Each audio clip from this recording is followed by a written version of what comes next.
Welcome to Kumkum's crazy world. তো আমার বার্থডের সকালটা খুব সুন্দর করে শুরু করেছিলাম। ফ্রেশ হয়ে নিয়ে ফার্স্টেই আমি ব্রেকফাস্টে রুটি আর পায়েস খেয়ে নিয়েছিলাম, কারণ আমাদের বাঙালির বাড়িতে বার্থডে হলে যে পায়েস হবে না সেটা খুবই রেয়ার ব্যাপার। আর আমার বাড়িতে তো কারোর বার্থডে থাকলে পরে পায়েস হবেই। তারপরে আমি স্নান করে নিয়ে রান্নাঘরে যাই। তার কারণ হচ্ছে যে এবারে যেহেতু আমি বাড়িতেই আছি, তো ভেবেছিলাম যে একটুখানি অন্যরকমভাবেই দিনটা আমি কাটাবো। তো সে কারণেই আমি মায়ের হেল্প করার জন্য আমি রান্নাঘরে চলে যাই।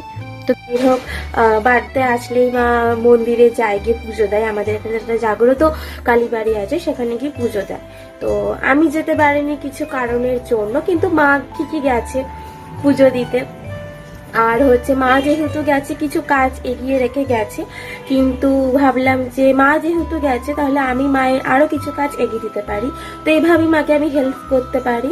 তো আমি হেল্প করার চেষ্টা করছি। তারাও দেখাচ্ছি আমি কি কি করেছি এখনো পর্যন্ত। যে মায়ের হেল্প করার চেষ্টা করছি সেটা হচ্ছে যে দেখো, আমি এখানে ভাত বসিয়েছি আর এখানে হচ্ছে ডাল বসিয়েছি। ভাতটা আমি করতে পারি, বাট আমি ডালটা কখনো কুকারে করিনি। আজকে আমি ফার্স্ট রিস্ক নিয়ে আমি ডালটা কুকারে বসিয়েছি। দেখা যাক আমি ডালটা উদ্ধার করে উঠতে পারি কিনা। আমি ডাল কয়েকবার ট্রাই করেছিলাম, খাওয়ার মতো হয়েছিল। তো ডালটা ঠিকঠাক হবে কিনা আমি এখনো পর্যন্ত বুঝতে পারছি না, কারণ আমি কুকারে ডাল করছি। আমি কোনোদিনের জন্য কুকারে ডাল করিনি। আর দেখি আমি অ্যাট লাস্ট কি করে উঠতে পারি। আমার সমস্ত রান্না কমপ্লিট হয়ে গেছে। রান্না কমপ্লিট করে আমরা সবাই মিলে লাঞ্চ করতে বসে গেছি।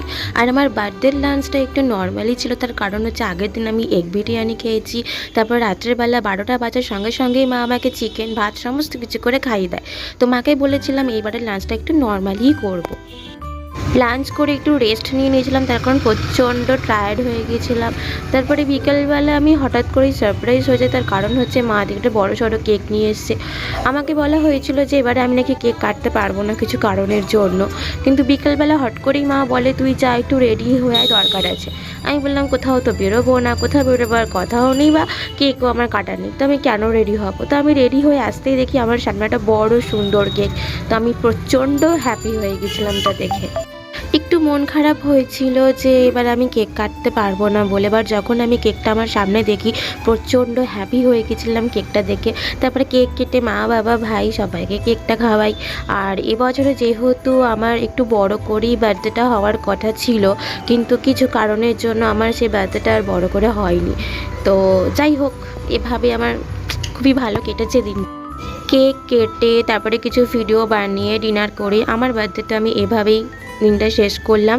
তো এবারে বার্থডেটা আমার ফ্যামিলির সাথে অন্যরকমভাবে কেটেছে আর খুব ভালো কাটিয়েছি আমি এবারে। তো আমার ভিডিওটা যদি ভালো লেগে থাকে please like comment share and subscribe কিন্তু করে দিও আমার চ্যানেলটা, প্লিজ প্লিজ প্লিজ। তাহলে আমি আরও ভালো ভালো ভিডিও তোমাদের সামনে নিয়ে আসতে পারি।